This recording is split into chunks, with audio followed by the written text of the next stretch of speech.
What is up, my friends? How the bloody hell are we? You are very welcome along to tonight's late night agenda. I know I said I wasn't going to be streaming today. I know, but I'm just getting a little bit tired of some of the narratives I'm seeing online, and I want to come in and talk about it. You've probably seen all the stories today. You've probably seen the stuff around Michael Owen asking Trent to give him a ring if he wants to talk about Madrid. Jamie Carragher once again moaning about Mo and then going in on Liverpool fan accounts on X for calling him out for it. It's been a weird time. It's been a weird 48, 72 hours in the whole Liverpool fandom world, but we're going to try and pick the bones out of it tonight. Of course, we're going to speak about Arne Slot's press conference ahead of the game against Real Madrid. Some interesting bits of information there from the gaffer. We also had Carlo Ancelotti confirming he's still a blue. Silly Carlo. Come on now. How's Istanbul, by the way, Carlo? It's lovely this time of year right here, mate. Beautiful. So we're going to talk about that. We're going to speak about Jude Bellingham and Trent and his comments, or lack of comments, I guess, around Trent. Some stuff linking Liverpool with Real Madrid players again in the past. No surprises there. So yeah, lots to go through. But the big breaking news of the day, without any hesitation, is Arne Slot's admission that he needs to get the groceries in because his family are coming over and he needs to go out to the shop and get the groceries in. So, you know, Arne better get the finger out there. You don't want to be making the family unhappy. Got to have the selection boxes in. Got to have all the Christmas shortbread in. Got to have the turkey and ham in. I mean, come on, Arne. You're better than that, mate. Come on. So yes, look, loads to go through. Probably going to start with the Arne Slot press conference talk, if that's okay. Just give you an update on where we are with availability of players and stuff like that for the game tomorrow. David Massett, thank you, mate, for a super chat of the night. Said all the officials are from Manchester for Sunday. I believe 3 of the officials are from Greater Manchester. But the more worrying thing for me that I would say there, David, is that we, friend of the club, Mr. Paul Tierney, is on VAR for the game. But yes, there is Anthony Taylor's the 4th official. David Coot's not involved in the game. Paul Tierney is the VAR official. We'll go through the appointments of the officials in a while as well. But yeah, it's almost like they're trying to wind us up at times, isn't it? Sir Scotty, how are you, bro? 43 months as a member, and it was your birthday yesterday as well, mate, so happy birthday to you. Said 43 months, it was my birthday yesterday. Come on the Reds, you'll never walk alone. I reckon Mo scores tomorrow against Madrid. I hope he does, Scotty. I hope he does. And again, I hope he stops and has another chat in the mix zone afterwards to watch heads melt, because I really don't understand it. And I've one point that I'd like to raise, but I'm going to wait for the chat to fill up a bit more before I get stuck into it, because I'm seeing a lot of hypocrisy around this stuff with Mohamed Salah, and I feel like I have to call it out. And look, I'm also open to being called out myself, because previously I have spoken about Mohamed Salah's contracts and contract negotiations becoming maybe a distraction in the club in years gone past. But I would like to show that this is a very different situation, and it is worth discussing that. So we're going to talk about that tonight as well. 2-0 Liverpool tomorrow, said Brett Young. Make me nervous, or more nervous for Sunday. I wouldn't, I don't know what to expect tomorrow. Honestly, I've gone back and forth on this in my mind, and I don't really know what to expect from the game tomorrow, other than a big night at Anfield, the most successful club in Champions League history rocking up, and hopefully we can get that win. But honestly, Sunday for me is the bigger game. That's the one where my focus is anyway. Tomorrow, of course, you never want to lose in the Champions League, but I would certainly say Sunday is a big game. So right, let's go through some of Arne Slot's comments from his press conference today. He was speaking a little bit about Jamie Carragher's selfish Mohamed Salah claim, and I like the angle that Arne Slot took on this. He said, I focused a bit more on what else he said. He said he was one of the best 5 players Liverpool had. I agree with him. I don't think it distracts Mo. I think it brings the best out of him. I talked to Mo about what I expect from him like I do all the players. He's in a good place at the moment.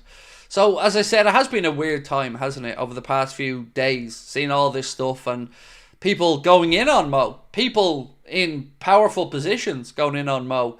442s put out a great video, by the way. I don't know if you've seen it, about the Mohamed Salah contract extension. And even though they've got the wrong Liverpool fan channel in there now, come on, boys, it's still a great video. And they took the piss out of Carragher a little bit, saying that he had a massive contract from FSG to make sure that he spouted the club's opinions.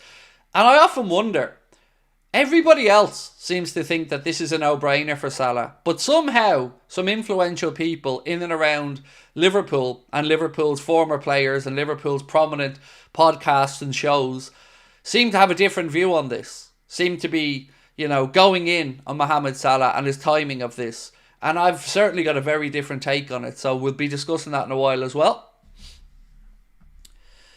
I wonder if FSG are going to secure them nearer Christmas, sell more shirts then.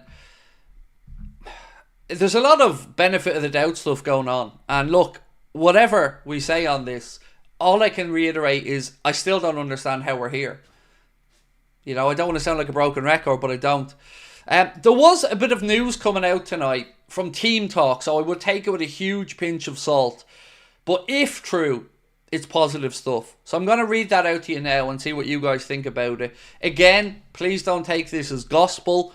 It is just, paper talk. But if true, good news for us. So Team Talk have said Van Dijk agreed in principle over his new contract. Just details to be ironed out. Trent wants to captain Liverpool in the future and made his feelings known. His deal will make him one of the top earners at Liverpool, and Salah has a new strong offer being prepared. So I certainly hope that that's true, but like I said, take it with a pinch of salt. But that would be great news, especially if you got Virgil tied up quickly. Got that one done as soon as possible is what I meant to say, because we all know that it is a distraction. But I think the finger of blame from Jamie Carragher, from others, and I'll read you out a post actually. 1 second. I want to read you out a post here from one of the guys from Red Men TV. And again, this isn't me going in on Red Men. I just feel like I have to discuss this post. So 1 second. I have the post here somewhere. Bear with me. I just want to read it out because I don't like misquoting people. So I want to make sure I'm fair when I'm saying these things. Where is it? Is it one of these ones? Not that one, not that one, not that one. Bear with me, folks. I'm scrolling through all my messages here until I find the right one. Okay, let me just go through these. Okay, here it is. So, again, not going in on anyone, just trying to form this narrative of why everyone's going in on Mo. Kara's going in on him. Steve isn't happy really with it either. And look, I like Steve Hoare. Full disclosure, I have nothing against Steve Hoare. Anytime I've had any interaction with him, I found him to be a very pleasant guy. He said, nobody's called him selfish for wanting to stay.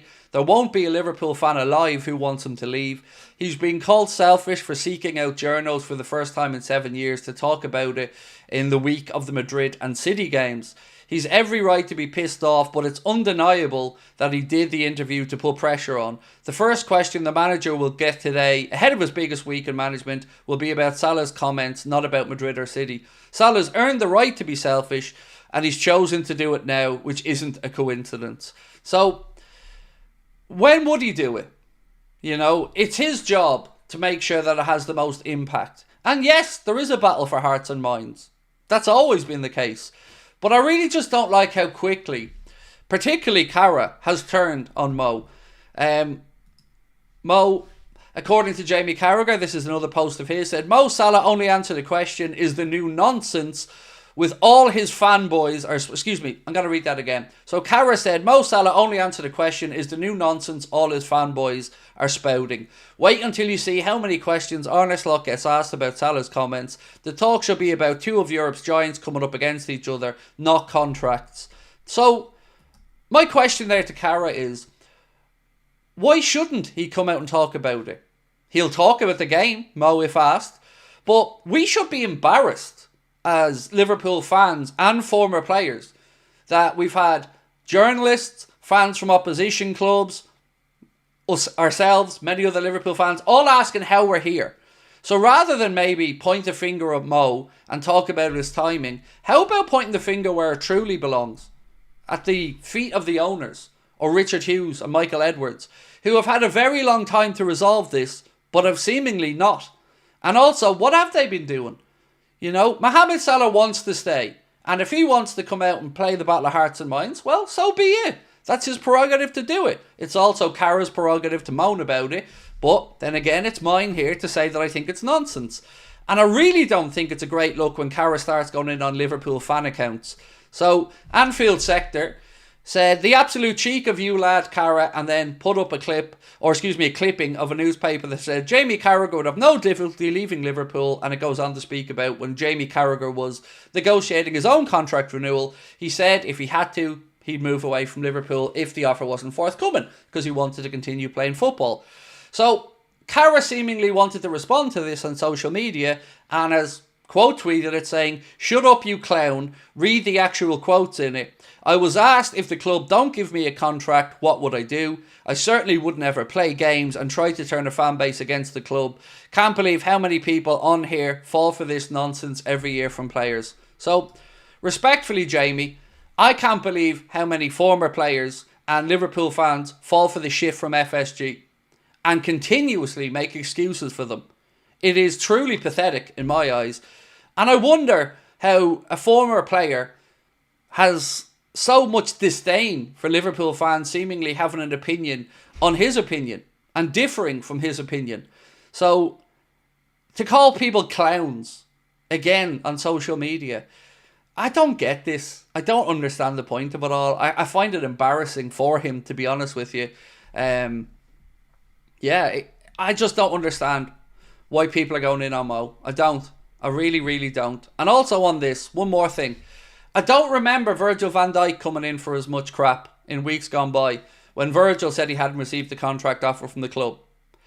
I don't remember the same song and dance about it. Now, you might say to me, Craig, that wasn't in the week building up to Real Madrid and Manchester City. Well, let's be honest about this. The Madrid game isn't anything massive here. It's not a fucking knockout phase of the Champions League. It's a group stage game where it's not going to really make too much of a difference to our Champions League progression. So, I don't understand this narrative about these giants of Europe coming. It's a group stage game. You know, it's not too big. It's a great game, but the nonsense of these narratives are just excuse making yet again for these owners. And I'm quite frankly sick of it as a Liverpool fan. I'm sick of accepting mediocrity and the bare minimum from them. And I'm sick of anybody who dares question the gospel, according to John W. Henry, being belittled by, you know, other podcasts, other YouTube channels, former players, media. It's embarrassing. It's embarrassing, truly, that Mo has to nearly go with the begging bowl to get a deal. That Virgil has to nearly go with the begging bowl to get a deal.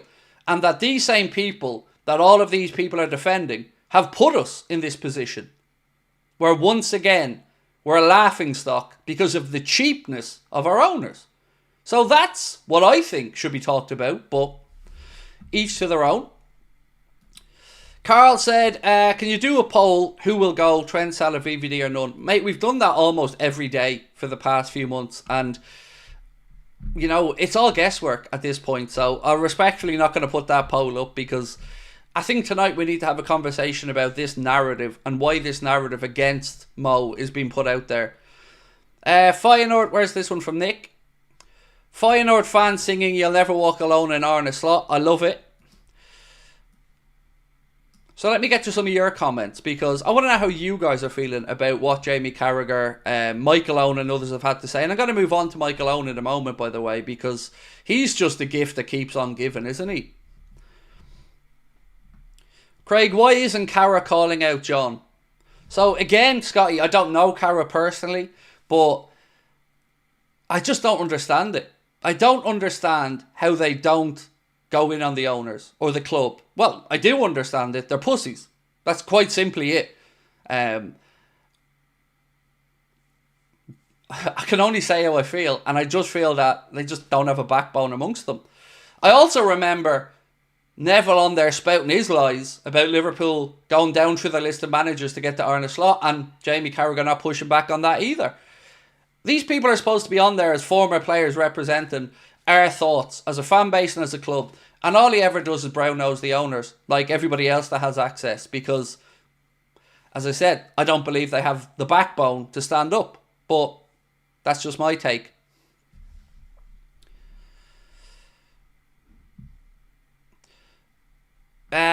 Tony said, please Sky, take Carragher and Neville off commentaries for Liverpool games. Carragher has gone down in my estimation. People are asking what Michael Owen has said, so let me just read this one out to you. 1 second. Let's get my notes open. So Michael Owen has said, according to Chris Bascom, who did a piece for The Telegraph, said, if Trent Alexander-Arnold wants to talk Real Madrid, he has my number. And not only that, he went on to say, if Trent goes, no one should begrudge him. He should be regarded as a hero. I don't love going back to Anfield because I'm not loved. Trent has my number. So let's just think about that for a second. He doesn't love going back to Anfield because he's not loved. Well, why aren't you loved, Michael? Might it be because you played for Manchester United after Liverpool? Might that be it, Michael? Might it be that you were referred to many times as England's Michael Owen and not Liverpool's Michael Owen? Might it be that you ran off at the first opportunity and you want to be thought of highly? To tell Liverpool fans how they should feel about Trent is again just domineering and arrogant from Owen. So Liverpool fans will decide how they want to remember any former player, not just Trent. And this bullshit about you've got my number if you want to talk about Madrid. Well, let's talk about how you're received back when you come to Liverpool, Michael, because I don't wish that on Trent. And all everybody's trying to do here is to show Trent, one, go to Madrid, that he can achieve what he wants to achieve here. And they're very different times. So Owen or McMahon at Real Madrid was a different era where Liverpool maybe weren't challenging. Right now, this young man can achieve everything he wants to at Liverpool. There's no need for him to go anywhere. And former players and pundits and everybody else that has any association to our football club should absolutely be banding together to put the pressure on the club to get these contracts sorted out. You know, it's honestly, I don't get it. Have I missed something about FSG? Like, I don't understand how they have brainwashed so many people into doing their dirty work for them. It's cowardly. Jamie Carragher, Michael Owen and any other former Liverpool player or somebody who professes to support the club should be absolutely fuming that we're even in this position. Because there's no reason for it. There's no need to be here. But yeah, here we are. Again, waiting on the owners. And I don't want to hear this, it's on Hughes and Edwards crap. They're all two sides of the same arse. Mo deserves better than this. Now, full disclosure. Previously, as I've said, I was somebody who said Mohamed Salah's contract negotiations had been a distraction. And they were. But I'd like to point out that this is a very different scenario. Right now, we're facing on the barrel of the spine of our team walking away for nothing. Again, I don't think this has gotten enough coverage by these pundits. What type of clever ownership allows a situation to come to fruition where these boys can walk out the door for free? How's that clever?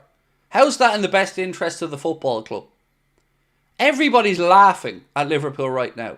You've got fans of Manchester City, United, Arsenal, Chelsea, all asking what Liverpool are on and why the fuck haven't they given Mo a contract extension. I don't get it. I don't get how Mo is the villain in this scenario. I just don't. If Mo came out tomorrow and said, well, I'm off. I'm sick of this. I'm just not feeling the love, not feeling the emotion, not feeling wanted here. Could you blame him? Because it won't be the fans that don't have his back. It's the people, like I've always said, who have the ability to form these narratives that are steering the direction in anger towards Mo. It's quite simply embarrassing. It's pathetic. And I don't remember it in the past. I don't remember it when Virgil came out a few weeks ago and said that he hadn't been given a contract offer yet. I don't remember the same backlash. Why is that? Truthfully, I don't know the answer why it is. But I know it's hypocrisy, yet again. And trying to just make it because it's a big week. It's no more big a week than any other fucking week at Liverpool. We've a big game against City in the league, but every game in the Premier League is going to be a big game. And there's no right time to do these things. To come out and try to hold your club to account. When Jurgen did it, it was brilliant and everyone loved it. When Jurgen maybe clapped back a little bit, that was great. But when Mo does it, bad Mo. Bad Mo. Selfish Mo. I don't get it. It's pathetic. Tanya, how are you, my friend? And thank you for your membership, Tanya. Really appreciate you. Said, Cara a disgrace and Owen, he's worse. He's also, Cara's been, I know he's his mate, but he's been a massive apologist for Michael Owen over the years as well. Shane, how are you? Said, hey Craig, hope you're having a good day. I am, sir. I am excited about tomorrow and excited about Sunday. But also really frustrated at people pointing fingers in the wrong direction in my eyes. Makes you wonder why Klopp left, said Dave.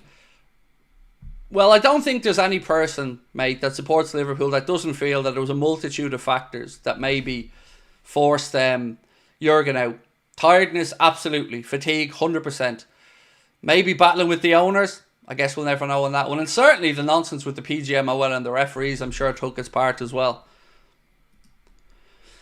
LFC Gamer and Vlogs. Evening Craig, with his comments on Tuchel not being English manager for the England team and what he just said about Salah, my respect for Kara, even though he may be a Liverpool legend, has gone. I find it sad that he's taken pops at Liverpool fan accounts like Anfield Sector, who are just trying to point out some hypocrisies in his stance. And rather than take them like an adult, just calls people clowns and whoppers and everything else that he does. It's demeaning. It should be beneath him. But again, like I've said, these people are just B-Tech YouTubers at this point with a shit ton of money behind them because they aren't parroting fans actually feel. And any poll that you take will show that Liverpool fans right now are very much behind Mohamed Salah and very much pissed off with the owners. Some feel it'll still get sorted, and it could well do. But again, why this narrative? Why now? Makes you wonder why Klopp left, said Dave. Tired of these owners. I think I've done that one already. Thank you, mate. Appreciate you, Dave. Sukhvinder said, keep up the good work, Craig. Thank you, mate. Appreciate you.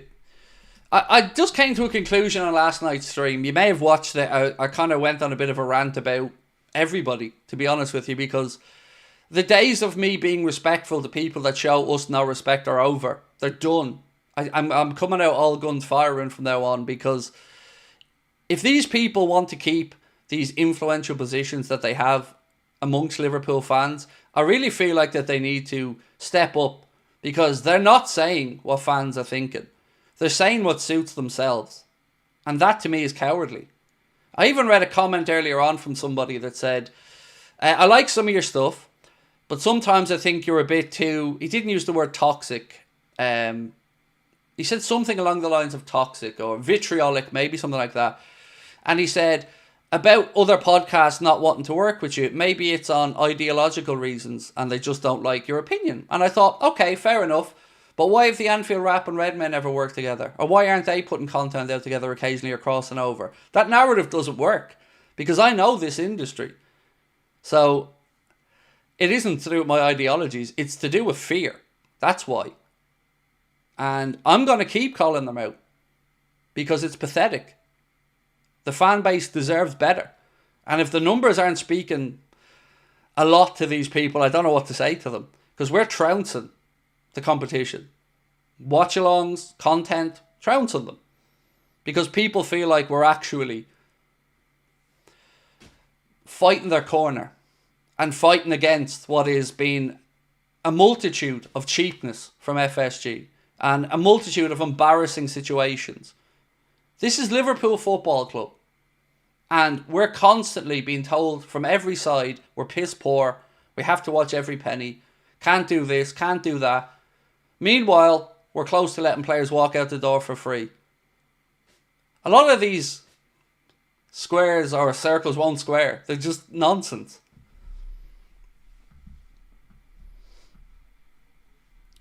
Stevie Boy said the renewal of these contracts should be a January transfer window. Thoughts? That's what's going to happen. I've said this yesterday, and I think others have said it to me in the chat for a long time. If this is the plan, to manipulate, get these contracts done late, and then hope that nobody says that in January, again, it's just tin pot. We have 16 players' contracts up by 2027, said Carl. I don't know what to say anymore.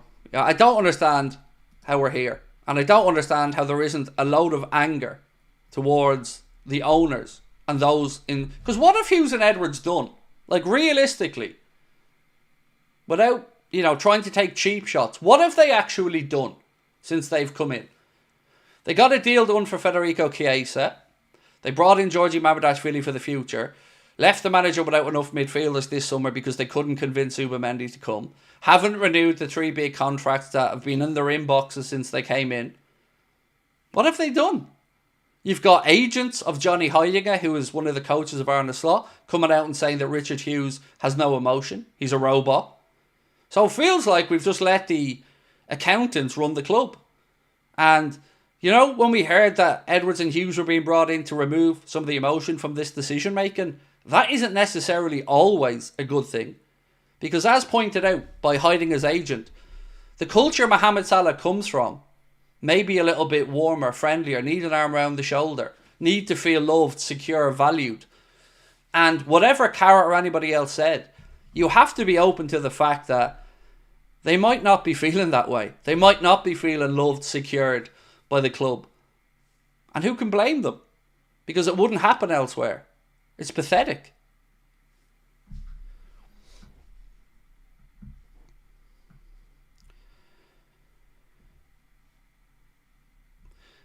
Chris Byrne said, at the end of the day, players come and go. Liverpool will always be here. If we want to stay at the top, we need to build on what Klopp's left behind. We do, but continuity is important as well, Chris. And I agree with you on the sentiment of the club, but that also applies to the owners, right?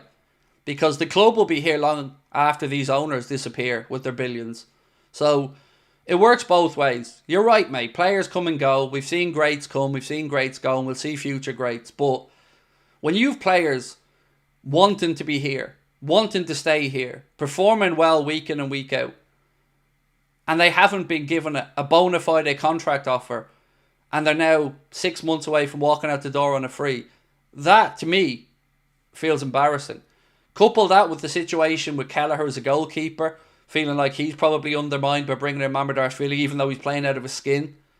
The cheapness of these owners and transfer windows.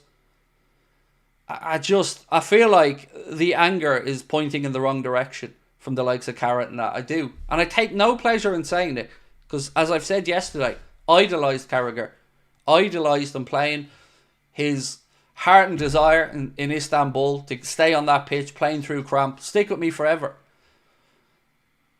But I hate cowards. I hate people that don't have the moral conviction to go against the grain and speak out against things that are clearly wrong. And the fact that these 3 gentlemen are in this position contractually is embarrassing for the club. And anybody who says or thinks otherwise, I believe, is very wrong. So, Ariane, I've been pretty clear on this many times, mate. I will work with anyone.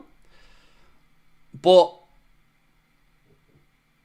I've never been approached by the gentleman you're speaking about or anybody else, because I don't know why, but we're always just doing our own thing. But if people want to work with us, they know where our email address is, and make contact, and we'll make these things happen. But with all due respect, I think we're in a position now where we don't go looking. I'm fed up of reaching out to people, mate. I'm fed up of having people turn their noses up at the channel. So if anybody wants to work with us, the door is always open. But I'm not going to force issues, because I've earned my place right here at the minute. So if people want to work with us, they know where the door is. Happy to talk to them. Ian Harkness said, even if Salah's form falls off a cliff in the Premier League, we'd always get good Saudi money. Give him a new contract. It's a no-brainer. Again, so I'm not for 1 second trying to say that these aren't tricky negotiations. Or I'm not for 1 second trying to say that the club don't have to be somewhat careful about benchmarks that they're setting down for the future or for future contract renewals. I understand and appreciate all of that. I'm not an idiot. But, again, where's the intelligence behind letting it get to this point? Praising the owners works both ways as well. You have to be able to be critical of them when they've shit the bed. Paul Joyce at least came out and said it feels like these owners have taken their eye off the ball with regards to Trent to allow this situation to develop. Potentially they're going to let £100 million footballer walk out the door for free and then tell us we're broke. or tell us that we have to mind the pennies. It's unfathomable. Same with Salah. Could have had 150 million for Salah last year, and they turned it down, which I believe was the right decision. But then they haven't worked to renew his contract. So they said, we don't want to let go of Mo, he's important to us, but then also haven't sorted out his contract. It just doesn't make sense to me. David Smith, I seen that comment made from I think it was a Dutch journalist in the presser, and it had everybody in the presser laughing when I was watching the video. So if you guys haven't seen it, I believe it was a Dutch journalist who was speaking to Arne, and he said, Liverpool fans have been singing Arne, Liverpool are flying, it's beginning to look a slot like Christmas, and I love a bit of cheesy stuff, me. So when I heard that, I thought that's absolutely top notch. Well played, Mr. Journalist, well played. I'll be singing that tomorrow, definitely. What was this one? Have you seen Dominic King's stuff about Salah? I haven't. No, feel free to let me know what it is, but I haven't seen it. So I've seen some people asking about the officials for the game at the weekend. So these are the appointments for Liverpool's game against Manchester City. Referee, Chris Kavanagh. Assistants, Lee Betts and Darren Cann. Fourth official, Anthony Taylor. And VAR, Paul Tierney. Assistant VAR, Tim Wood. So they're the appointments that the PGMOL have put in place for the game at Anfield on Sunday. Remember, it's a 4 p.m. kickoff this weekend, not a 4:30. So, yeah, if you want to, let me know your thoughts on those officials. And, you know, I'm not saying there's anything untoward going on here, but I believe 3 of those are from the greater Manchester area. Feels like a chance there not to have maybe opened up another narrative, doesn't it?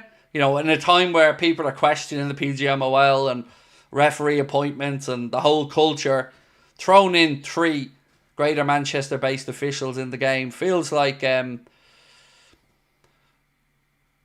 mistake to me. But, you know, that's just my opinion.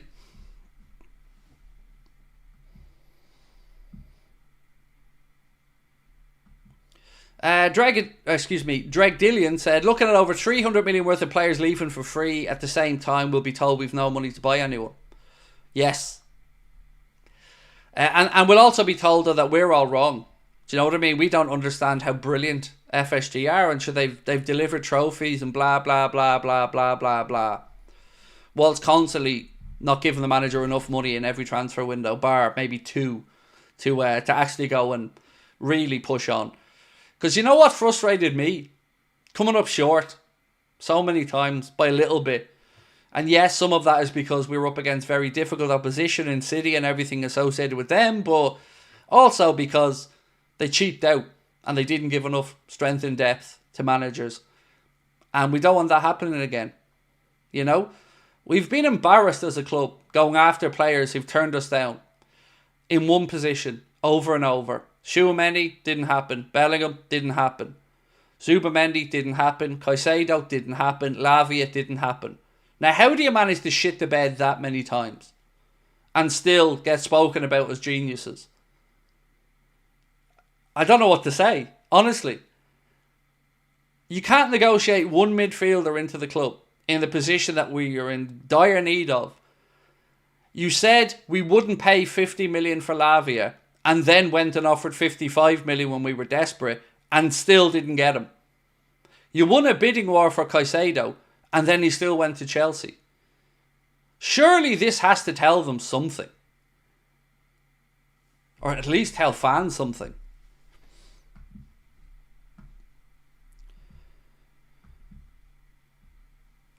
Gomez should start at left back in every game, said Joe.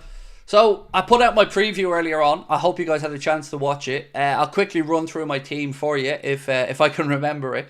So we do now know from Arne Slot's press conference that Trent won't be available to start this game. Arne said that he may take his place on the bench, may get some minutes. Alisson unfortunately still isn't available. Diogo Jota and Federico Chiesa also not available for the game. Costas has an ankle injury. I think that's going to keep him out for a few weeks. I don't know the exact length of time. Obviously, Elliott is back in the squad. So, taking all that into account with my team that I put together, I was thinking, what do we do in the fullback positions? Because Most likely we'll see Mbappe on the left. The Vinny Jr. isn't playing, so do you put Bradley up against him, or do you bring Gomez in and put him up against him? Because I feel like we've got concerns in both fullback positions. So my team would be this: Kelleher in goal.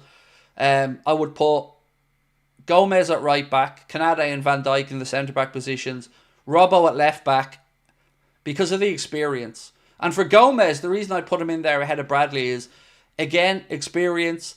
He's got good pace, Joe. And I think I don't want to have the confidence of Bradley maybe take a dent if Mbappe has a good day, let's say. So that's my back five. In midfield, I think we go with the old tried and tested: Gravenberch, McAllister, Szoboszlai. Up top, this one was difficult because obviously I understand a lot of people clamouring for one of Gakpo or Lucho through the middle. And I understand that entirely. But for me, I would look to the weekend to maybe try that. So I'd go with Mo on the right-hand side, Lucho on the left-hand side, and stick with Darwin through the middle. I'd rather Darwin through the middle against Madrid than Man City, because I don't know, I have a good feeling about Darwin against Madrid. I don't know why, but in the pit of my stomach, I've got a good feeling.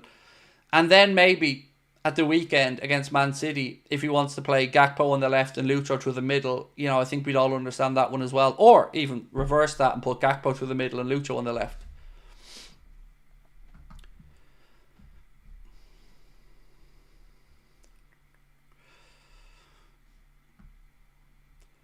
Lee, always lovely to see you win, bro. Appreciate you. I'm just going through some of your comments, folks. Bear with me.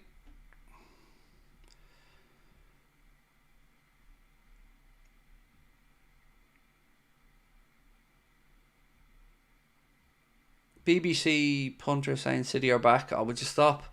They're beating Feyenoord. They have to win a game eventually.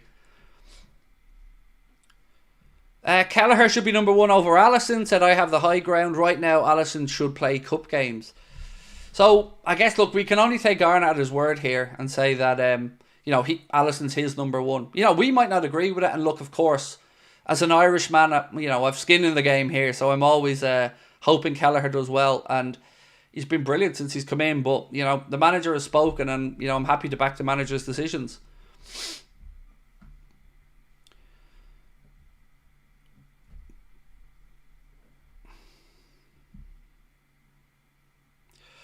Hussam, I see you in the chat there, bro. Sorry, that's what I was scrolling through a second ago. I'd seen a couple of people mention your name, and I was just seeing, mate, I'm always open to collab with anybody. Always a pleasure to chat with other Liverpool fans, and unlike other channels, mate, I'm not afraid to have people on mine or go on elsewhere. Seems like others are a little bit scared to maybe have dissenting voices on their channel because, well, they have brown nosing to be doing. So yeah, always, man. Our contact email is contact@anfieldagenda.com, or sure, you can just give Lee a bell if you want, mate, and we'll sort that out. But as I said, I'll work with everybody. Door's always open, and I'm always up for a conversation. Even if I have a disagreement with somebody on a lot of stuff, I think the best thing we can do is come together, discuss it, and figure it out. It's easy to go on one side of the room and shout over other people, but it takes balls to come together and talk. And there's not enough dialogue going on in our fan base at times. So, absolutely, Hassan, we can make that happen, mate. Agree, Kelleher's got to keep his place, said Joe. On this one, I can understand both sides of it. I love that you guys are so respectful of Kelleher and believe in Kelleher so much. But, we also got to be honest about how great Ali is. And yes, it's a kick in the nuts that Ali has the hamstring injury, but he is still the best goalkeeper in the world, let's be honest. So I can understand the manager's thoughts on it. I might not agree with it. I'm genuinely somebody who likes somebody who's in great form to keep the shirt, whether it's in any position. But I also want to be backing of Arne Slot, because ultimately it's his decisions that will be make or break. So I'm happy to get behind whatever Arne wants. Ali Melly, brother, and I completely agree about the fan base. We have the same stance on ownership. FSG out. Yeah, I'm not probably... Now, again, Hussam, I don't know all of your content, my friend. I'm FSG out on certain things.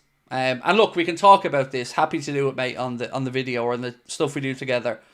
But I also do credit them for some good stuff that they've done. But certainly, I think they're embarrassing and cheap. And, I think we probably have that in common at least. So let's start from there, Hussam, and let's see where we go. But yeah, look, happy, mate. Email me. We will sort that out. And like everybody else, happy to come on and chat with any Liverpool fan, content creator, because that's what we need to do, is have this dialogue.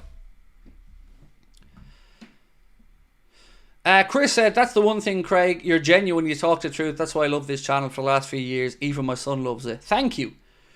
Do you know what? I don't know if Hussam feels the same way about this, but I would certainly feel this way. I feel like we don't get our credit. I feel like we just don't. But when I say we, I mean you as well. Like all of us, our community. We get shunned because we dare have a difference of opinion around the owners. And it is so... I think I find it cowardly that anybody who has a dissenting voice is automatically pitched as some type of toxic lunatic. But yeah, here's Cara on social media calling fan accounts clowns just because they dared show him some of the hypocrisy of what he's saying. I find it all very weird. And I'm also sick of those in these influential positions trying to tell everybody else that they're wrong and how they feel, because I think people are pretty annoyed right now. And in the court of public opinion, I would say very much that people are behind Mohamed Salah, Virgil and Trent and wanting these contracts sorted.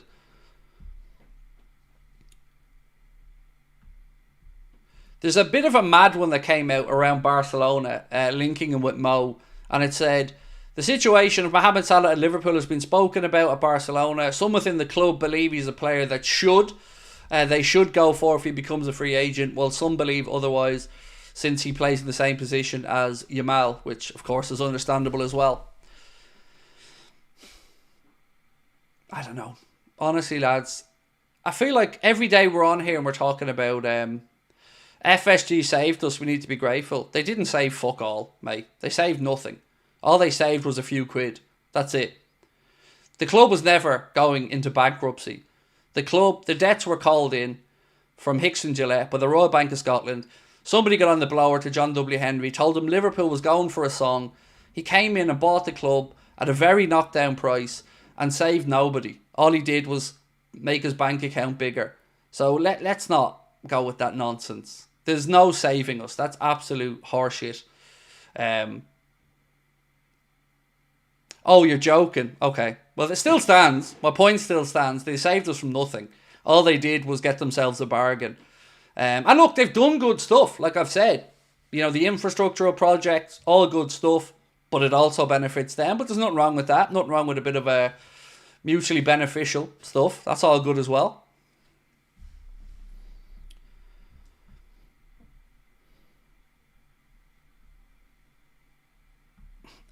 Joe said, he's the best, Craig, but I believe in rewarding, and he has been so deserving, and Ali's gone nowhere. Don't rock the boat and upset the apple cart. I don't think Mo is upsetting the apple cart. Truly, I just feel like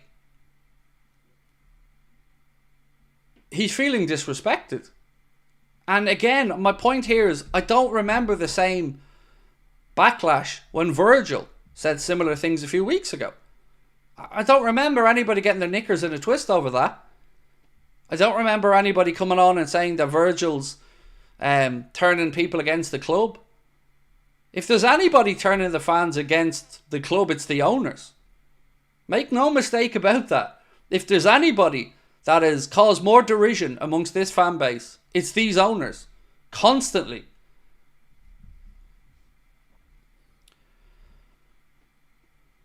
Chris Burns said FSG done nothing. Coutinho bought Alisson and VVD and helped Klopp because they weren't spending.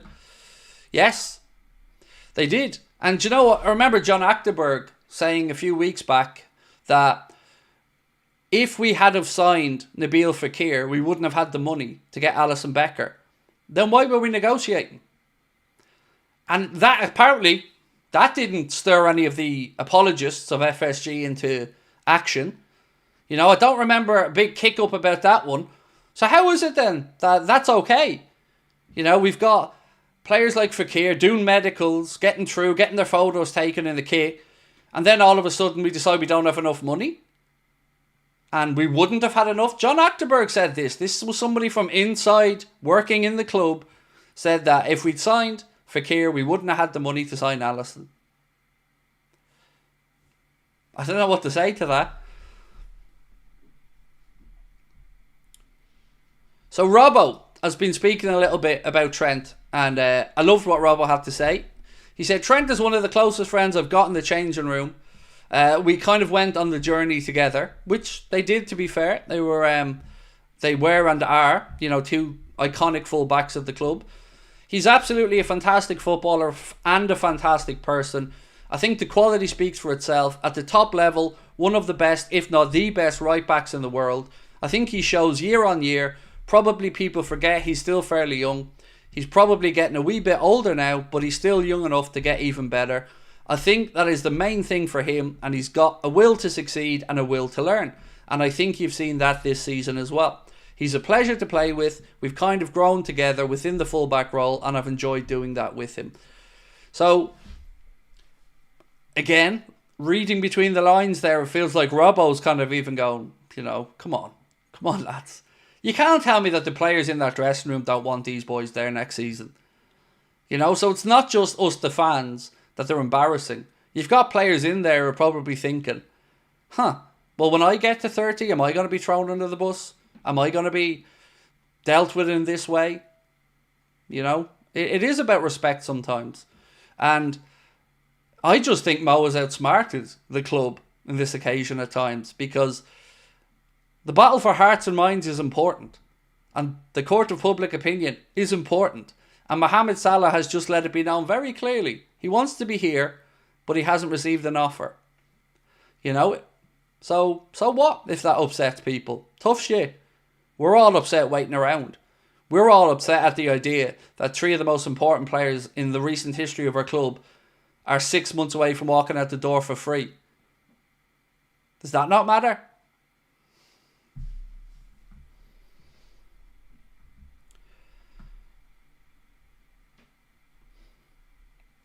Connor Evans said, FSG have never invested heavily in the squad, but yeah, I don't feel we need a change of ownership just yet. Definitely think these contracts aren't sorted. That could be the end of FSG.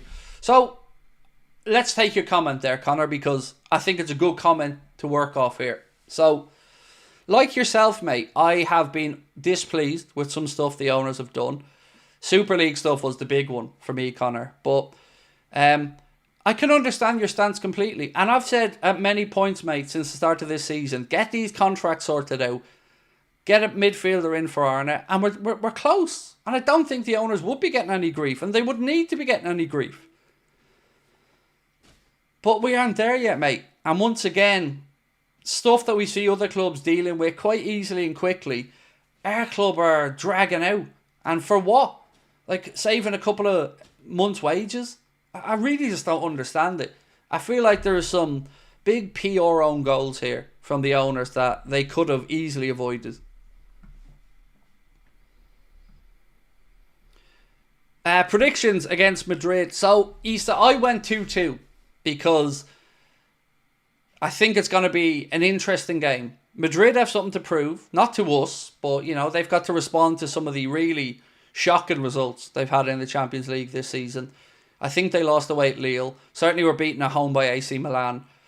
And they want to make sure that, they qualify. As mad as that sounds as well from this big long group stage. So I am expecting them to be a little bit better than maybe we've seen them in Europe recently.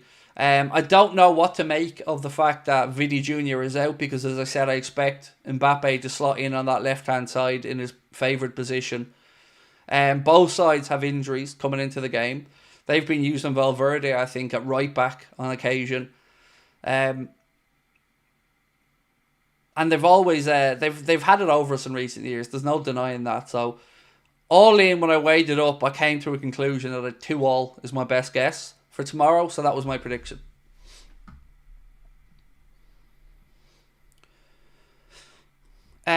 What does a win mean for us? It moves us very, very, very close, mate, to being nailed into that top 8 position. Even a draw or a loss. Like if we lost to Real Madrid, what do we have coming up after that? And we've got Girona, Feyenoord, and Lille. So games that you would think we should do well in. So honestly, I don't think this Real Madrid game will have too much of an impact on the overall Champions League journey. It is a big game in its own right, and you have a chance to lay down a marker to Europe and show them again, that Liverpool are the real deal. But it's not going to be a make or break game. The game against City on Sunday for me is a much bigger game. Salaman said Salah t-shirt alone is making them so much money. In Egypt alone, and the East to America, marketing companies are after him like crazy. Salah is so different because he's very big. I agree. Look, I'm old enough to remember when Steven Gerrard nearly joined Chelsea, and I would guess a lot of you guys and girls watching are as well. And one of the things that stood out for me there at the time was him talking about not feeling wanted, valued and loved at the club. And he's not the first person I've heard say that. So we get to this position now where we've got Virgil, Mohamed and Trent all being as professional as they can be, all putting in the effort on the pitch. But can any of us say that we wouldn't understand if they came out and said that they felt a little bit undervalued or underappreciated by the club? I couldn't. Because I know if I was in their position, I'd probably be feeling like, am I not wanted here? Have I not shown that I'm not dropping off, that my levels are still here at the age that they're at?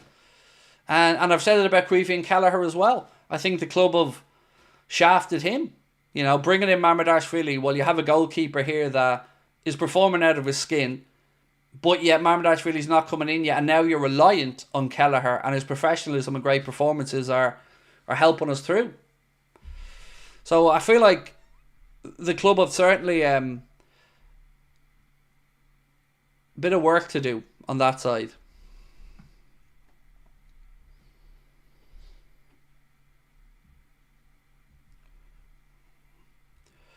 Media cut the clip of Salah. VVD walked over to Salah and was listening. Salah said, and this fella as well. I'd seen that, Mary. I'd seen the clip. Virgil walked over on his right hand side, left hand side of the screen. And yeah, as you said, and this fella as well. And why do you think Virgil walked over?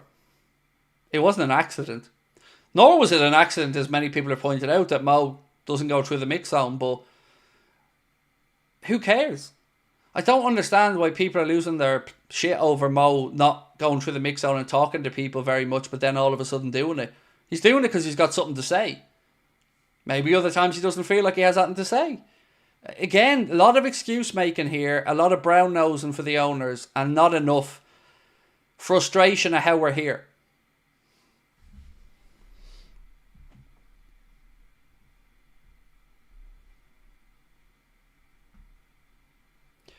Hey Craig, I think we need to be understanding of the fact that we can't just spend 300 million every window. The owners shouldn't take advantage of that and just not spend when we need to.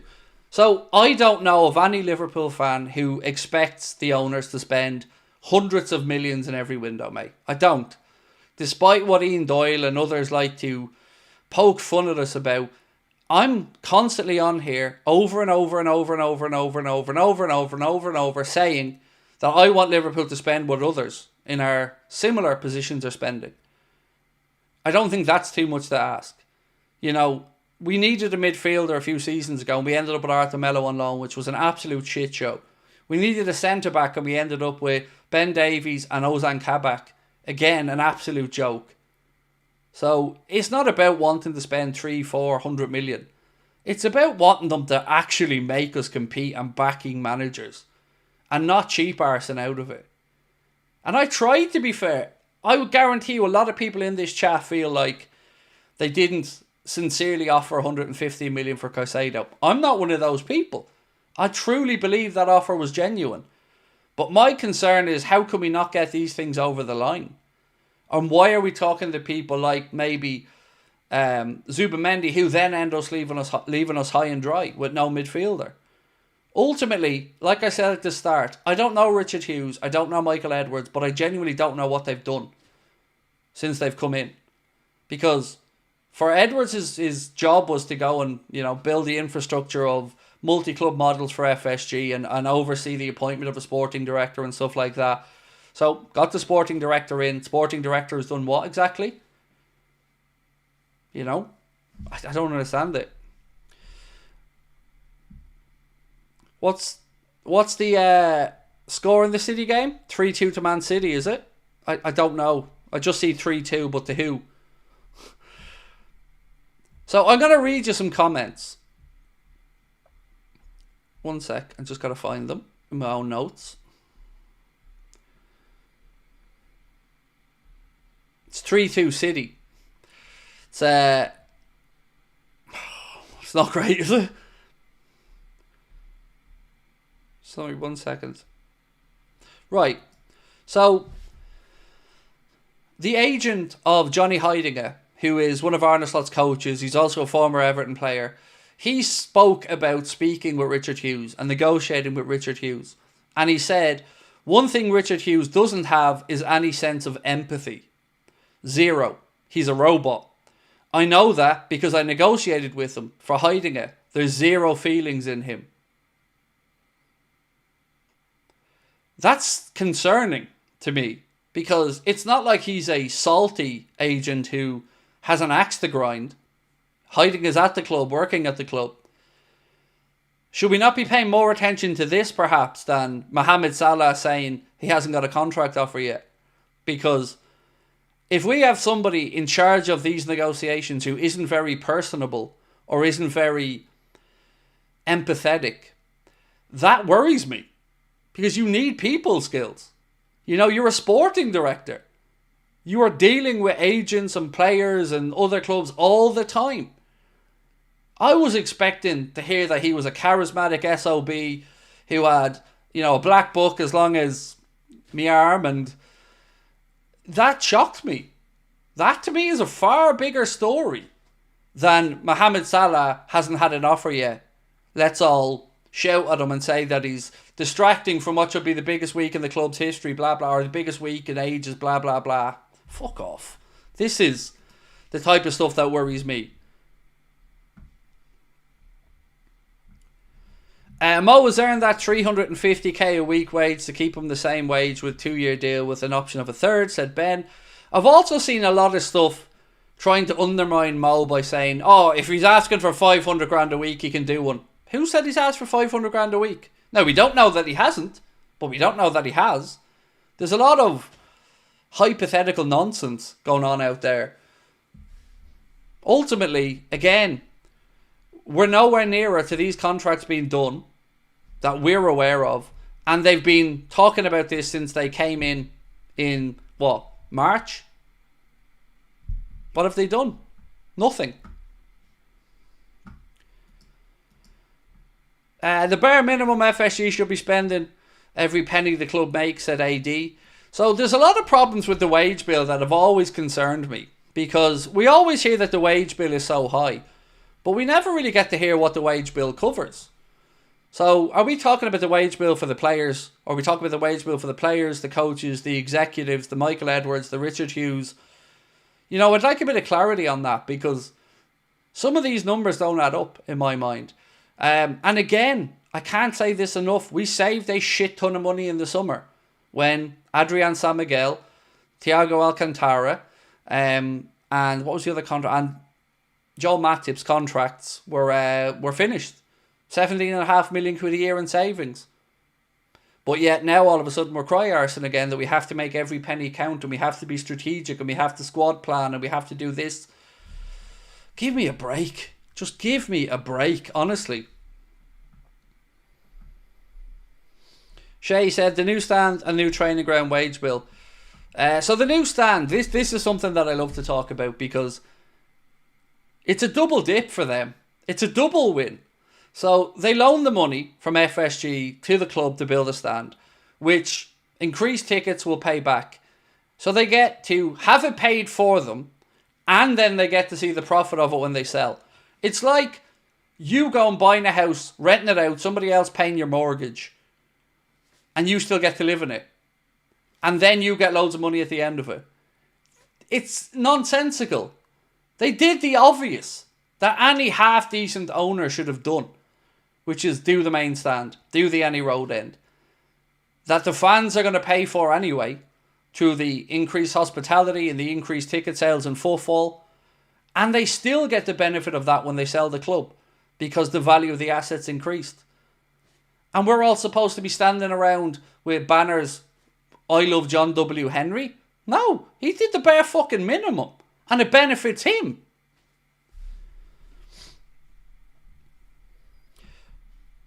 Huge step up from Bournemouth, and Hughes has failed in his job so far, said Mark. Also got the job as well because he was Edwards' mate.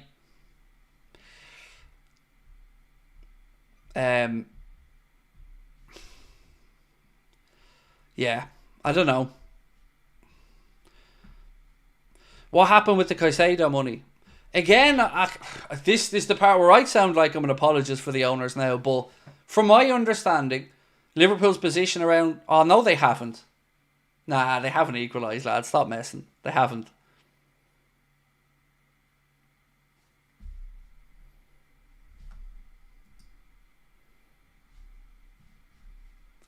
Oh, my God.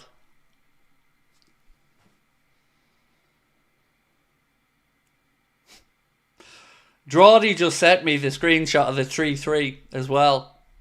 Just as you guys were saying it in the... Oh, my fucking God.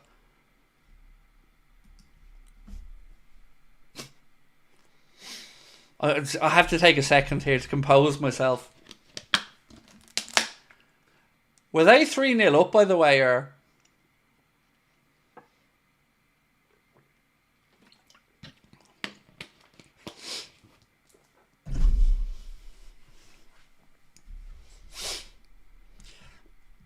Is it time for a winner?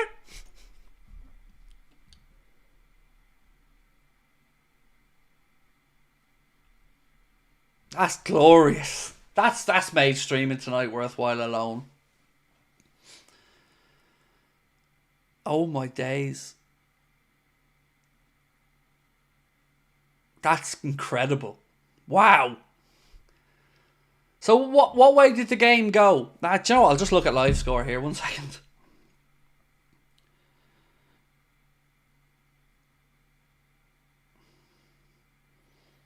So City went 3-0 up.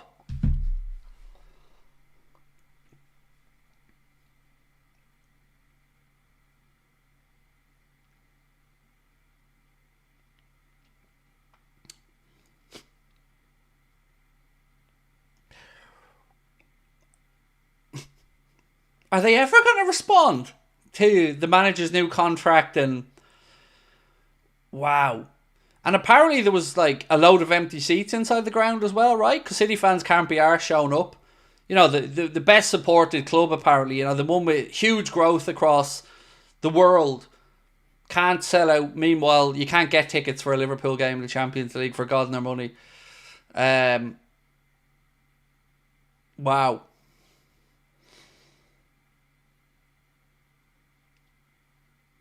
That is... Oh, God, that's so funny.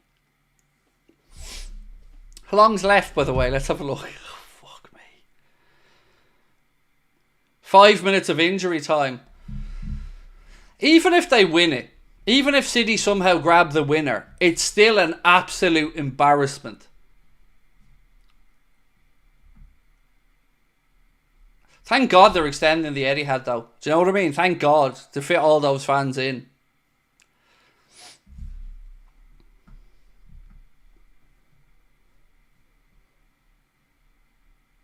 Oh, lads. I honestly, I thought you were on a wind-up.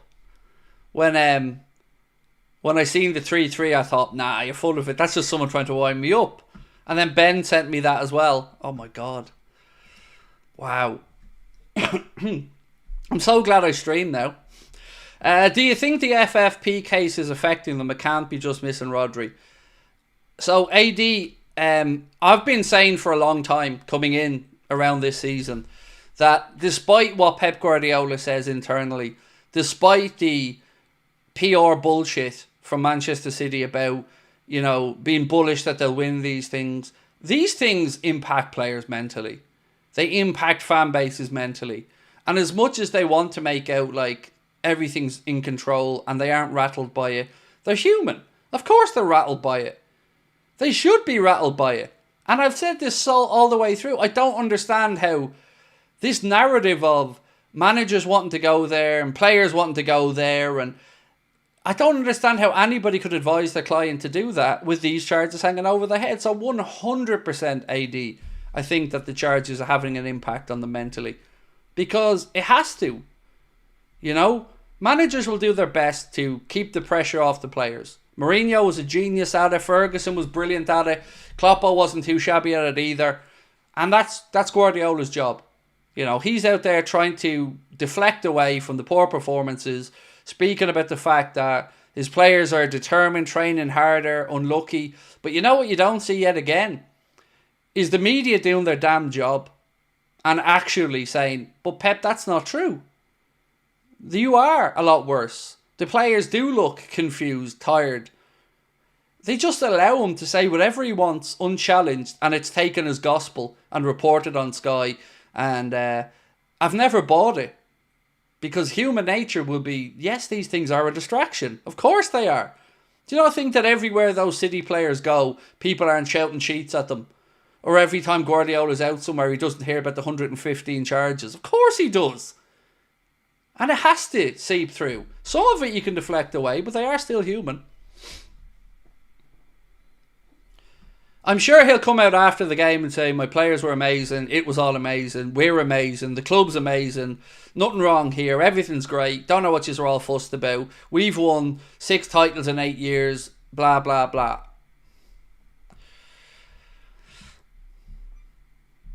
So, yeah, brilliant. Bring it on. Can't wait for Sunday. Because, you know, now we know. Get the first goal or two and watch them capitulate. Get off to a fast start. Get up in their faces. Put pressure on them. And watch them melt away.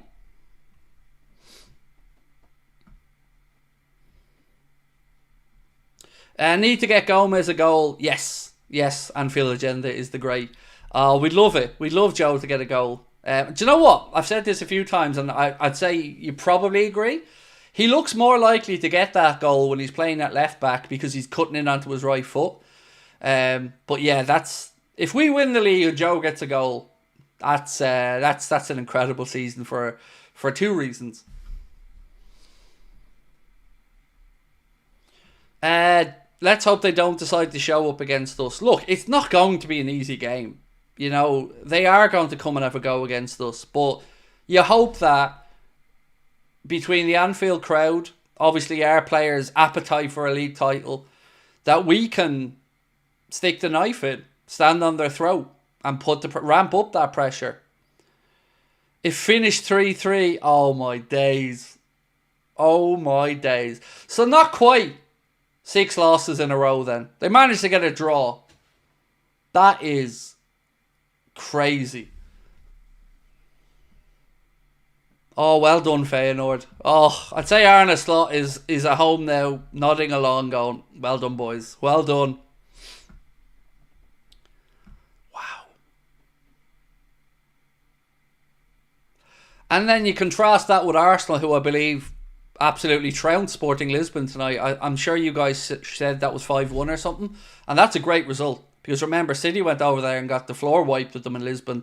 So for Arsenal to go over there and beat them, what was it, 5-1 or something? You know, credit. Good result, that. But wow.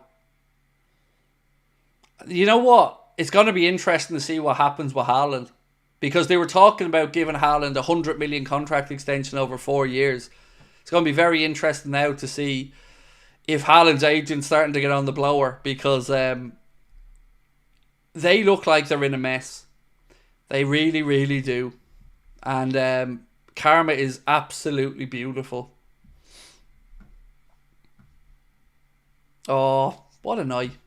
Not even playing and it's a great night. Wolf Angel 15 said, City blew it again. Well done, Feyenoord. Yes, absolutely. Plaudits to Feyenoord, mate. And 3-0 up to draw 3-3 as well. Oh, I mean, what a night. What a night. That's hilarious. But I'm sure they'll still be spoken about as nailed on to come back and win 20 games in a row now. And, you know, everybody be cowering in their boots. And everybody be going, oh, but Pep, poor little Pep looks sad. Oh, poor little Pep. Backbone now and asking him some difficult questions like, Pep, despite what you've said in recent weeks, it's very apparent now that there is a problem. that the players do look unsettled, confused, weary. Could it be that the charges maybe, Pep, that the club have been battling and fighting against, are they perhaps starting to take the toll mentally on everybody? Might that be the case? I'd love a journalist to ask that. Harry said Feyenoord fans are chanting Arne Slot, la la la la la. Do you know what though, Harry? It is beginning to look a slot like Christmas. It's beginning to look a slot like Christmas. Everywhere we go. Na na na na na na. Love it. Well done, Feyenoord. Well done. Did not see that coming. Chris Tatton Music said, Craig, after Sunday's result, I have my ticket for HMS Pista League. If we win this Sunday, I'm definitely on board. Well, don't you worry, mate. Don't you worry. HMS Pista League is ready. I'm there at the rear, making sure she's all good to go. We're all good. Your ticket's valid. I'm waiting for you, Chris. Anybody else that wants to join and come on board HMS Pista League, don't worry. There's enough room for everybody. Off-White said, hope you're well. We have to kill Cheaty at home. Well, yeah, them and the 3 Greater Manchester-based officials that are involved in the game as well. But yeah, certainly you would have to say, if you're our players and looking at this, you've got to feel like, let's strike, let's stand on their throat now, let's go for the kill, like you've said. Because this game will tell us a lot about City. If they cannot get themselves up for this, if they cannot get a performance out of these players at City now, Pep needs to be very, very worried, because this is it. This is make or break for them in the league. There's no way they're coming back from 11 points down if we beat them. Not with the form that they're in. Now look, Arsenal, they're turning it round now. Odegaard back in. They look like a far different beast. But thankfully we have a good cushion there. But we also have a difficult couple of weeks, right? So taking tomorrow into account, we then have City on Sunday, Newcastle away, and remember they were beaten at home by West Ham, so they're going to want to get a result. Then we travel to Goodison for the last time in the Merseyside derby on Saturday at 12:30. So, you know, if we can get through this week and let's say from those 3 league games get 7 points, you know, that'll be a very fine week or couple of weeks. Craig, if my girlfriend says yes, will I come to my wedding in Australia? I'm looking for a reason to get to Australia, mate, in all honesty. You know, I've always wanted to go. So a wedding feels like a decent enough excuse. So, you know, we won't say 100% yes, but it's certainly in the possible camp.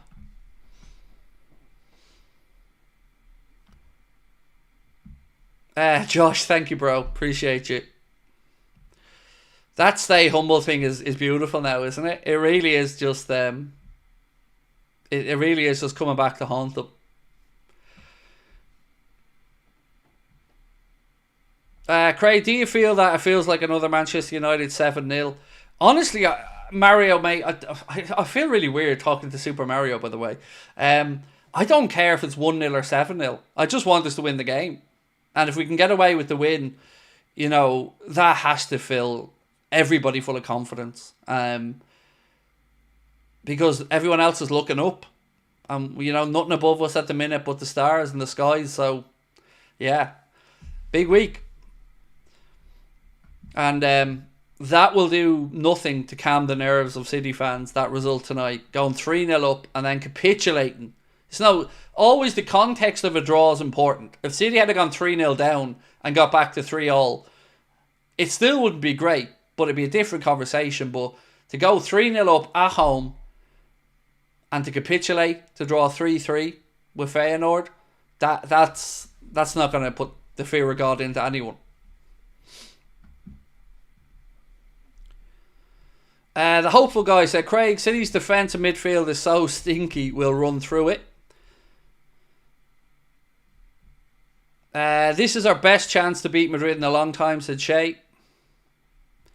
I honestly, I'm not too no, that's not right. I am fussed about tomorrow, but I'm not going to be as upset if we lose tomorrow as I would be if we lost on Sunday. I want us to get revenge on Madrid for, it's not been a great time playing Madrid in recent years. So I would love us to get a result. But ultimately, I will stand over what I've said all week. It's Sunday to me, it's the big game. 15th in the Champions League table with Juve, PSG and Club Brugge. Rodri showing why he deserves that Ballon d'Or. Yeah, look, I said this as well. Very deserving winner of the Ballon d'Or. I don't think there's many people would doubt that Rodri's the best in the world in that position. So I thought he was a worthy winner of a Ballon d'Or. Coupled with, of course, the European Championship win with Spain. Right. A couple of bits and pieces that I want to go back through for anyone that's joining us late. A story came out of Spain to say that Liverpool made a very serious offer to Fede Valverde in the summer of 2023, but the player ultimately turned it down. Now, I don't know whether that offer came or not, but I do know that he was certainly somebody that Jurgen Klopp was very fond of, and who could blame him? Valverde is a very, very good footballer.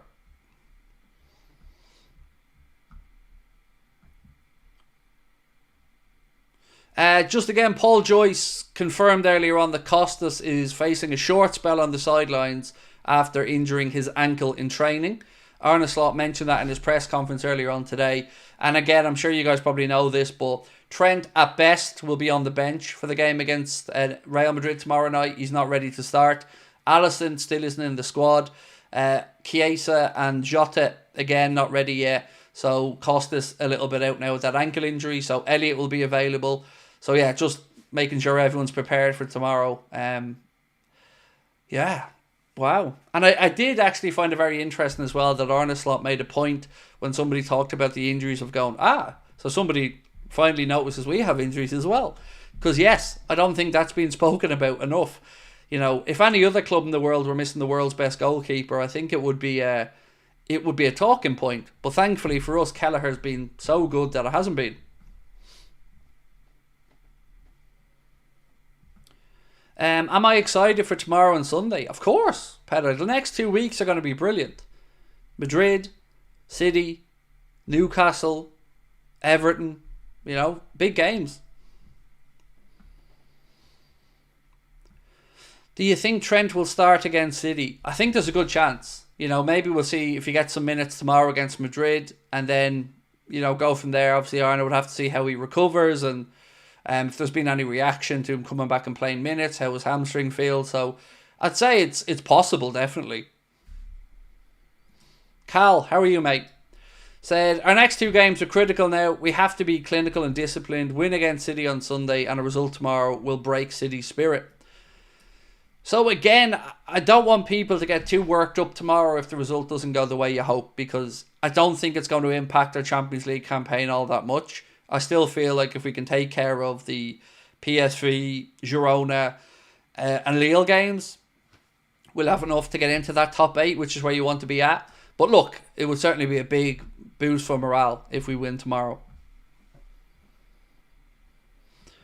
Craig, do you not find it odd that Real Madrid want to sign Rodri, especially after the ridiculous nonsense of not attending the award ceremony for the Ballon d'Or? No, not at all. That level of hypocrisy is exactly what I'd expect from Real Madrid, Mark, to be honest with you. They speak the absolute cheek of them to speak about respect and then not show up with the 50 tickets they've been given for the award ceremony. Just because their boy didn't win it and they didn't want to stand there. You know what makes it even more galling, Mark, is it was a Spanish winner who had just won the Euros, of course, as well, with the Spanish national team, and they didn't even have the decency to go there and applaud a deserving winner of it. They just threw their toys out of the pram. So yeah, the whole thing about Madrid is, even Ancelotti today saying he's still a blue in the press conference. It's nothing to be bragging about, Carlo, mate, honestly. Of all the great accomplishments you've had in your career, and there have been many, managing Everton isn't something to be boasting about. Is Alisson ready to play against Madrid? No, he isn't. Arne did confirm that in his press conference today. He's not ready, unfortunately. Do I watch any other leagues? I watch La Liga. I watch a little bit of MLS occasionally. Sometimes, very rarely watch some Serie A. I mean, really rarely, because I'm not a fan of Italian league.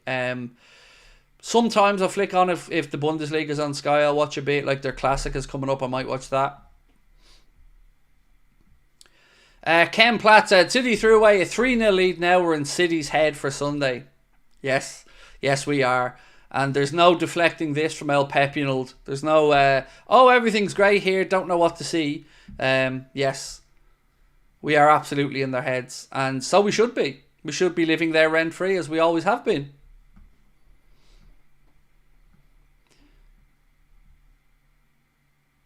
Do I like to fish? No, I don't. I love boats. I love being out on the water, but no interest in the fishing part, mate.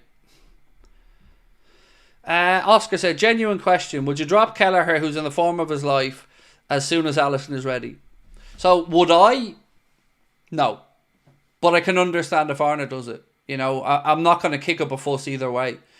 I am a believer in somebody playing well, keeping the shirt. And, you know, if you take your opportunity when given it, I feel like that should be rewarded. So, for me personally, I would probably stay with Kelleher until, you know, his form shows otherwise. But I'm also not going to undermine Arne Slot. If he feels that Ali's is number one and Ali starts, I'll respect that. It's the manager's decision. But yeah, personally, I would probably play him, Kelleher, because, as you said, he's been near perfect.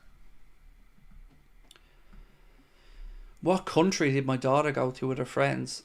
She's in Tenerife, mate. She's in Tenerife. Coming home tomorrow. Imagine City's dressing room now. I know. I'd love to be a fly on the wall in there, mate. Honestly. But everything's grand, you know. As Pep said, nothing to see here. You know, the players are focused, doing everything the right way. They've just been unlucky that they haven't scored in some of these situations.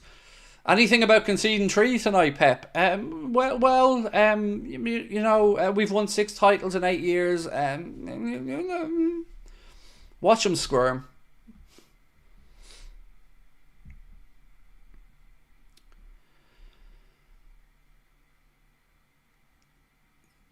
Do we know roughly when we're expecting to see the injured mob back? So Trent should be there or thereabouts to be in the squad tomorrow, but not starting. Arne did confirm that. So Trent, very close. Alisson, I think Arne said he's still a bit away. I don't know if that means a week or a little bit further. Don't know on Jota and Chiesa, to be honest with you. I don't know an exact on them. Costas, there's been no time frame, just a short spell has been reported because of an ankle injury. Elliott's back. Am I missing anybody else? I think I've covered them all there. So yeah. And look, I totally understand the club never really given time frames on these things because, you know, it is medical information, and, you know, as Arna's pointed out as well before, you know, there can be reactions sometimes when you step up the intensity in training when you're coming back from a while out. What if we lose both games? Then we're still 5 points clear at the top of the Premier League, and we'll still be tucked away nicely in the top 8 in the Champions League. So ultimately, mate, it would be a kick in the nuts, but plenty of room there to recover. But we shouldn't be going in with the mindset of what if we lose both games. You know, we should just go and take it, you know, one at a time. Hopefully the lads play well tomorrow. But for me, the biggest game is Sunday.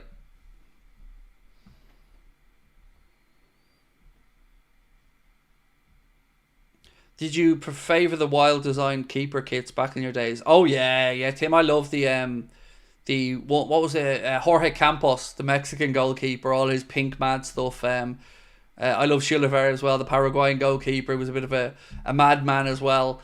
I would definitely be a fan of the crazy goalkeeper kits.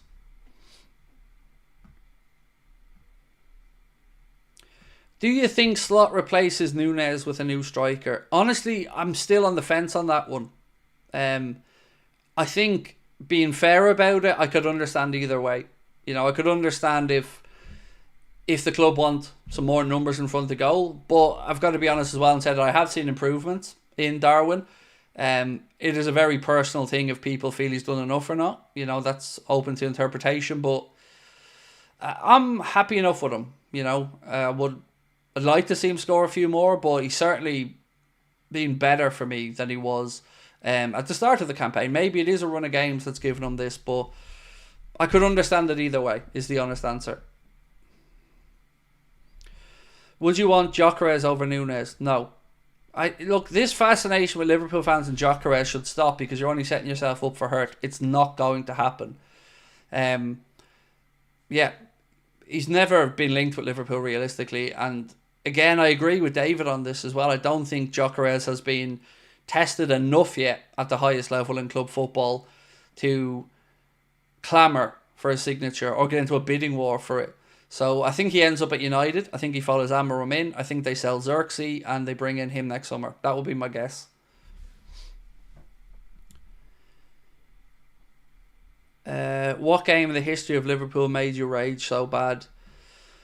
The defeat to Chelsea when Gerrard, fell over, because we didn't need to push that hard for the win, and that wound me up. A draw, we could have played out a lovely boring draw and still been in the box seat in that title race. So that one really pissed me off. Istanbul, that one as well, to throw that away, chasing goal difference again, was difficult to watch. What do I think of Kirkes? I don't know a load about him, Lee. I know he came into Bournemouth. I know lots of clubs are looking at him. £50 million has been mentioned. You would have to say if Liverpool are really interested in him, well, obviously Hughes would have an in there, having spoke with his agent before to bring him into Bournemouth. So, yeah, I just don't know enough about him, in all honesty. What about 7-2? Weirdly, as much as that game annoyed me, I felt we were very unlucky in it. It felt like every time Aston Villa took a shot, it hit a deflection and flew in.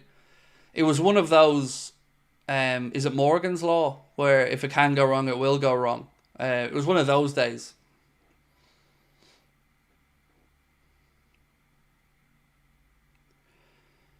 Maybe unpopular, but the 1-0 loss to Palace last season and Spurs lost 2-1.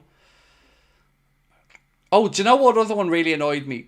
The one where we played Spurs at Wembley in the league and Dejan Lovren had an absolute stinker. I remember, I was on holiday in Florida at the time, and I remember screaming at the TV over there at Dejan Lovren. It was just so bad. Actually, another game, Murphy's Law. Thank you, mate, Murphy's Law. Another thing that made me really angry was the draw against United last year at home in the Premier League, because they were shit and we didn't put them to the sword. That was the game where I went in on Mo, I went in on Darwin, and I lost it because I just couldn't believe what I was looking at. Also the 5-2 against Real Madrid, that one was hard watching, because I remember Trent was strolling around and he was being ran past by Luka Modric. So yeah, there's been a fair few. What do you think about Gabriel doing the Gyökeres celebration? I didn't even know Gyökeres had a celebration, to be honest with you, mate. So, look, I like a bit of shithousery. I'm all for it.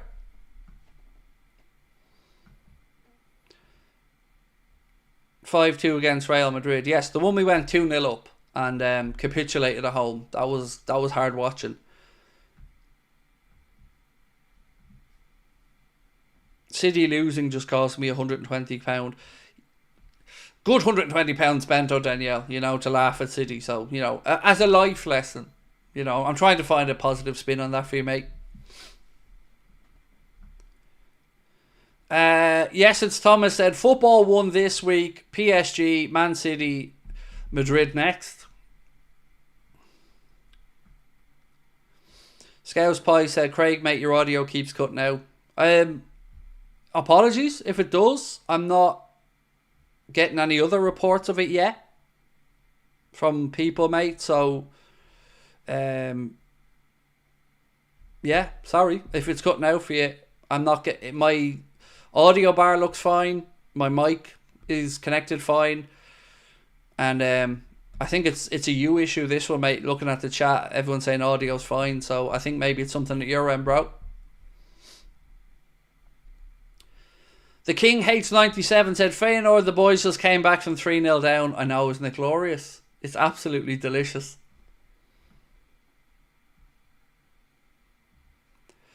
An FA Cup game a long time ago where Mark Hughes came off the bench and scored 2 or 3. Another one, Lee, that really annoyed me was, I think we lost to Northampton Town in the FA Cup under Hodgson. I was in Portugal for that one. And I remember getting really wound up by that game as well, because, God, we were bad.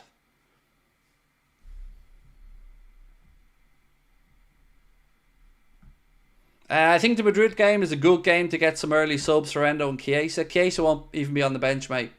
He won't be in the squad. So, again, just to remind everyone tomorrow, Trent will probably be in the squad but won't be fit to start. Alisson isn't available yet. Jota and Chiesa not available yet. Costas is going to be out.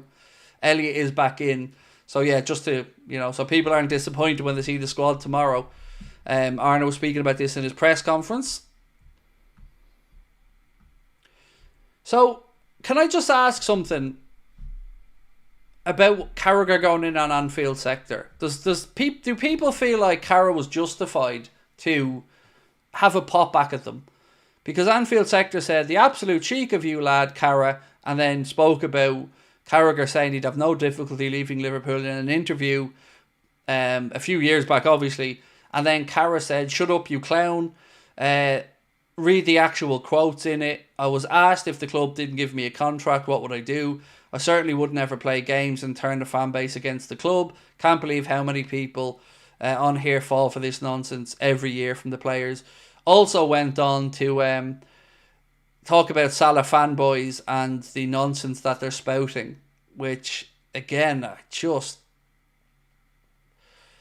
I don't like that look from Carragher. Like, the man's entitled to say what he wants to say, but going in on Liverpool accounts for defending a player and then talking about Salah fanboys and the nonsense that they're spouting while these owners are hoodwinking all of us with their cheapness, I find astounding.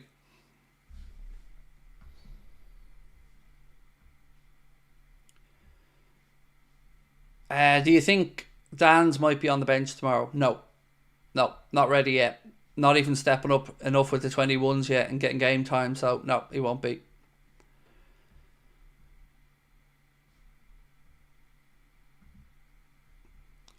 I think Jude may play in a false nine with Mbappe on the left. Madrid are a counter-attack team this season. I would play Gomez as the right back, said covert operative. On Bellingham, actually, he was speaking a little bit today. Let me just get you some of his quotes. So, Bellingham, speaking about the Liverpool link, said it wasn't as close as a lot of the media made out. I had conversations with a few clubs when leaving Dortmund. All the clubs I spoke to were very respectful of me and my family, but when Real Madrid come knocking on the door, it shakes the whole house. So, some comments there. And he's also speaking a little bit about Trent, and he said, I'll be playing alongside him next year for England. He's a Liverpool player, and it will be disrespectful to talk about a move to Real Madrid. He's a good mate. Let's see what happens. So, yeah, some more stuff there from Bellingham around Liverpool, Trent, and his move to Madrid.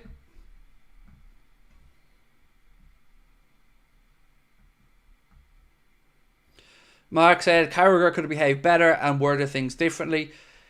He's always just going in and calling people clowns and whoppers and all this other shit on social media because people, I think people are genuinely getting sick of him and Neville. Honestly, I feel like even United fans now have had enough. Everywhere you turn, the two of them are being rammed down your throat. You know, if it's not the overlap, it's Monday Night Football. Now it's every commentary of every game. Now it's TV shows, more podcasts, watch-alongs. And Carragher seems a little bit unable to understand why maybe people are backing Mo in this particular stance against the club. It is no Salah fanboys or people, not remembering that the club is important. It is a case of just being fed up, being embarrassed by the cheapness of FSG and by people having the ability to steer a narrative, steering it the wrong way, time and time again. It pisses me off. Because, again, where's the room for the dissenting voices? So Neville's always moaning about Goldbridge. Won't bring him on and to talk to him. You see who's on the overlap to represent Liverpool, and it's, it's the people that toe the company line. And I've said this for a very long time. Why are they all so scared? Why won't they have a civilized, informed conversation with people? I don't understand what the fear is. Maybe because they know deep down that a lot of us have a point. That, we are speaking out against the owners because we feel like they deserve to be called to account or held to account. I don't get it. And anybody who disagrees is a whopper or a clown, or I'd expect better. Especially after a football world that was so understanding of the spitting situation. Yeah, I think, I don't know. I don't want to be somebody that gets into turning people on anyone, but I just can't sit back and watch the propaganda machine in full flow and common sense going out the window.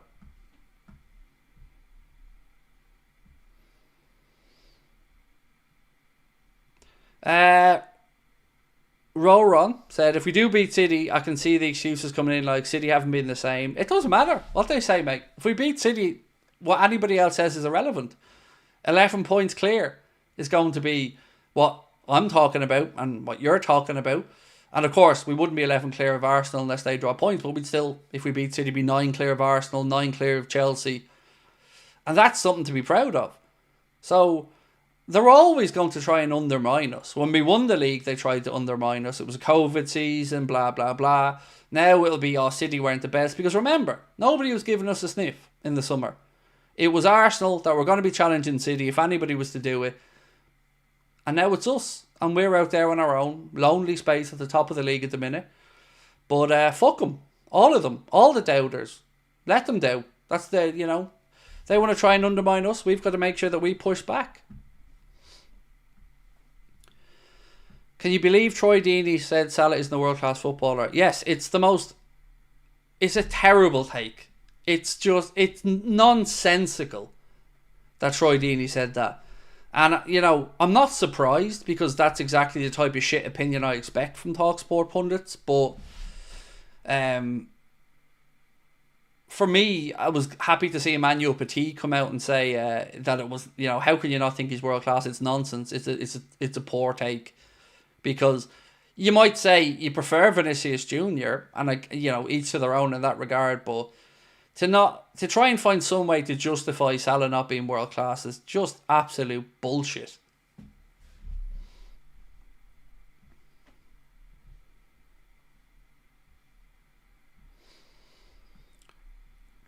When VVD has his leg snapped by Pickford and had to play Reece Williams and Phillips, where was our sympathy? Exactly.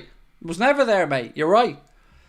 We had an injury crisis. And when we played Arsenal, all we were hearing about was Arsenal's injury crisis. Do you remember? Even though some of their unavailable players were because they were getting themselves sent off. But again, like I keep saying, keep let them doubting. Keep let them trying to undermine us. And Arne Slot and the boys can just go about their business, picking up the points, sticking 2 fingers up to the rest of them. And we'll see where we are come May. Can I have a recap? I'm going to record a recap video now. So I'm going to finish up, record the recap video. Just want to say a quick thank you, by the way. So at the top of the chat right now, before we finish up, I want to just remind everyone about this. We're trying to help Joe raise £5,500 to buy a new wheelchair basketball chair. Joe has cerebral palsy and has played wheelchair basketball for 8 years now and is still playing in a borrowed club chair that's heavy and slow. A new wheelchair would allow Joe to work on his fitness as well as his coaching and other work with young people. Joe works as a youth worker and works for a local charity as a pastoral support lead, working with young people aged from 14 to 25. Having a new sports chair would allow Joe to get involved in new activities with young people and help more young people to get involved in sport. And we've been trying to raise awareness of this, and of course we will make a donation as well. But if you guys can, the Just Giving link is pinned to the top of the chat there now. I've already gone on and I've seen that some of you guys have made donations as well, and thank you to those that have helped Joe out. We're going to be continuing to have that link pinned all the way through December on all of our Late Night Agenda streams, and we're going to try to help Joe make that dream a reality, because that's exactly the type of people that we need to get behind in life. People who are out there, despite their own challenges in life, they're still out there trying to help other people and make the world a better place. So well done to you, Joe. And hopefully we can continue to help make that happen for Joe by the end of December. Ewan, before I finish up, mate, happy birthday. Thank you for your super chat, man. You said, it's my birthday today and my dad surprised me with 2 tickets for the game tomorrow. Let's hope we can get the win. Oh, well done, Dad. Firstly, Ewan. Nice one, Dad. And, mate, I hope you have a wonderful time. You know, what a game to go to. So, yeah, let us know how you got on, Ewan, when you come back from it, mate. And, again, well done, Dad, for the surprise present, mate. Absolutely delighted for you. Right, ladies and gentlemen, I'm off to record this recap. I will see you guys tomorrow, 6:45, for the watch-along. Obviously, match reaction, player ratings, and everything else. Much love to you all for coming in tonight. Do drop a like on the stream for me before you head out, if you'd be so kind. And I'll catch up with you tomorrow, where hopefully we've another great night to celebrate as we look ahead then to the game against City on Sunday. Much love, my friends.